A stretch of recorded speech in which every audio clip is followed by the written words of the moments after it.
भी नहीं मिलता। चलिए अब अपन आगे चलते हैं। तो मैं यही बोल रहा था कि लाइक मेहनत तो करनी पड़ेगी। आप किसी भी बैकग्राउंड से आए हो, आप हिंदी मीडियम के हो, मराठी में आपने पढ़ाई की है, कोई फर्क नहीं पड़ता। अब आप आगे क्या करोगे ना, वो ज्यादा जरूरी है। मैं जब मुंबई पहली बार आया, मैं जब क्लास गया तो बहुत सारे लोग वहाँ इंग्लिश में बात करते थे। मेरे को समझ में ही नहीं आता था ये क्या बात कर रहे हैं। कोई है वो कोई मतलब टीवी शोज की बात कर रहा है इंग्लिश वाले, कोई इंग्लिश बुक की बात कर रहा है। हम भाई साहब एकदम हिंदी माध्यम के विद्यार्थी रहे, हमारे लिए तो अलग ही दुनिया थी।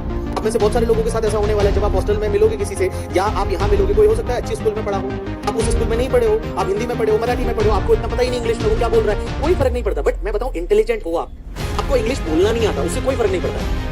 बट बोलने की कोशिश तो करो। ये क्लास में जो है आप डाउट पूछने की कोशिश तो करो। ऐसा नहीं होना चाहिए, बिकॉज बहुत बार क्या होता है, मैं भी ऐसा बहुत सोचता था पहले कि मैं डाउट नहीं पूछता था। तो नहीं पूछता था, मैंने कहा मेरी बेइज्जती हो गई तो मैंने गलत तरीके से पूछ लिया तो, और सर ने मुझे इंग्लिश में आंसर किया और फिर मुझे इंग्लिश में बोलना पड़ा तो। ऐसा मैं बताऊं मत सोचना।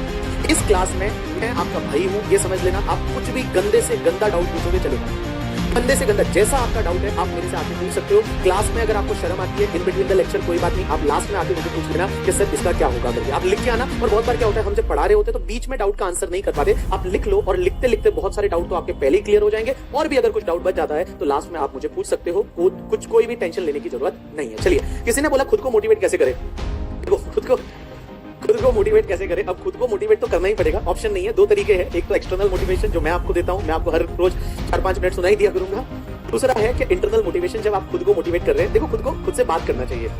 कभी कभी आप दूसरों से बहुत बात करते हो फोन पर, खुद से बात करो। पहले आप मिरर के सामने जाओ, आप अपने आप से पूछो।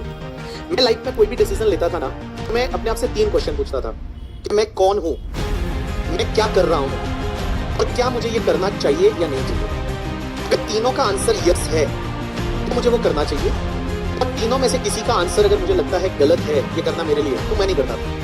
एग्जाम्पल के लिए, मैं कौन हूँ, मेरा नाम, मेरे फैमिली बैकग्राउंड, मैं कहाँ से आया हूँ, वो सब, मैं क्या कर रहा हूँ। आप जो काम कर रहे हो उस टाइम पे आपको डिसीजन लेना है मैं क्या कर रहा हूँ, फिर क्या ये करना मेरे लिए सही है, मेरे सब बैकग्राउंड वगैरह को देखते हुए।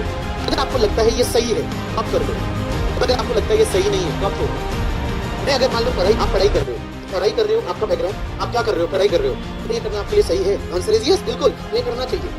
अगर आप मान लो सो रहे हो, क्लास बंक कर रहे हो, टाइम पास कर रहे हो, 2 दिन घूमने जा रहे हो, यहाँ पे वो कौन सा एक रोड है वहाँ पे घूमने जाते हैं, एफसी रोड, हाँ सोच के आए गांव से करके एफसी रोड पे जाके बड़ा पाव खाएंगे, वहाँ पे जाके एफसी रोड जा रहे हो, टाइम पास कर रहे हो। आप अपने आप से पूछिए कि क्या ये आप कौन हो, आप क्या कर रहे हो और आपके लिए क्या ये करना सही है। अगर वो सही है तो करो, नहीं सही है तो मत करो। अपने आप से ये 3 क्वेश्चन पूछे और आगे बढ़ा करो। लाइफ बहुत ज्यादा ब्यूटीफुल है, अच्छी है, मेहनत तो करनी पड़ेगी, और मेहनत के बिना कुछ भी नहीं मिलता। कड़ी मेहनत का कोई विकल्प नहीं, कहीं पे ऐसा लिखा होता है, तो कड़ी मेहनत तो करनी पड़ेगी। बिना कड़ी मेहनत, बिना उसके कुछ नहीं हो सकता। चलिए अब अपन चालू करते हैं इनकम टैक्स। इनकम टैक्स की पहली सेक्शन आज पढ़ रहे हैं, सेक्शन